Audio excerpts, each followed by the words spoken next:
Hello मेरे प्यारे friend, हम आप लोगों को एक छोटी सी कहानी सुना रहे हैं कि एक भला व्यक्ति रहता है एक गांव में। लेकिन वो बहुत ज़्यादा गरीब था, लेकिन वो भगवान को बहुत ज़्यादा माना करता था।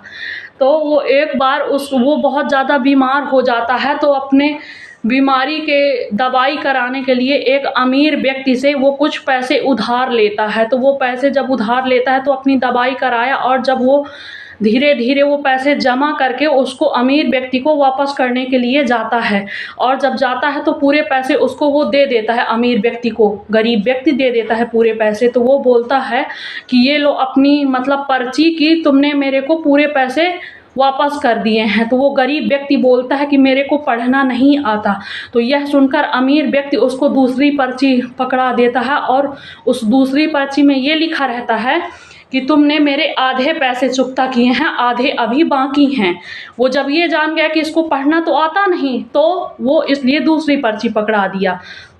इसके बाद वो चला गया अपने घर, गरीब व्यक्ति चला गया अपने घर। इसके बाद दूसरे मतलब 2 साल बाद वो जाता है कि मेरे पैसे कुछ बाकी थे, मेरे पैसे दो। तो वो बोलता है कि अरे मैंने तो आपको पूरे पैसे दे दिए थे, आप फिर कैसे आए हैं मेरे यहाँ। तो वो बोलता है कि नहीं, आपने मेरे को पूरे पैसे नहीं दिए, क्या सबूत है। तो वो बोलता है कि सबूत के लिए मेरे ठाकुर जी हैं।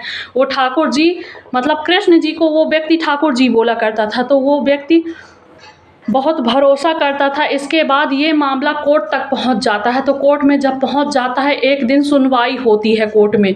तो उस गरीब व्यक्ति को कटघरे में खड़ा किया जाता है और बोलता है कि क्या सबूत है कि तुम इसके पैसे पूरे वापस किए हैं। तो वो बोलता है सबूत मेरे ठाकुर जी हैं, मैं ये पैसे ठाकुर जी के सामने दिया हूँ। तो वो बोलते हैं जज साहब की ठाकुर जी को पेश किया जाए। तो भगवान के रूप में एक ऋषि मुनि बनकर आते हैं, मतलब व्यक्ति बन जाते हैं भगवान, और आते हैं और कटघरे में खड़े होके बोलते हैं कि हाँ, इसने पूरे पैसे वापस किए हैं, और इसकी सही पर्ची अमीर व्यक्ति के घर के अलमारी में रखी हुई है। आप अपने सैनिकों को भेजिए और बुलवा लीजिए वो पर्ची को। तो वो जाते हैं और वो सही पर्ची लाकर देखते हैं, तो उसमें सही पूरा पैसा दे दिया गया था। तो वो गरीब व्यक्ति छूट जाता है, और अमीर व्यक्ति हमेशा हमेशा के लिए जेल में चला जाता है, क्योंकि उसने गद्दारी की थी और बहुत बड़ा झूठ बोला था।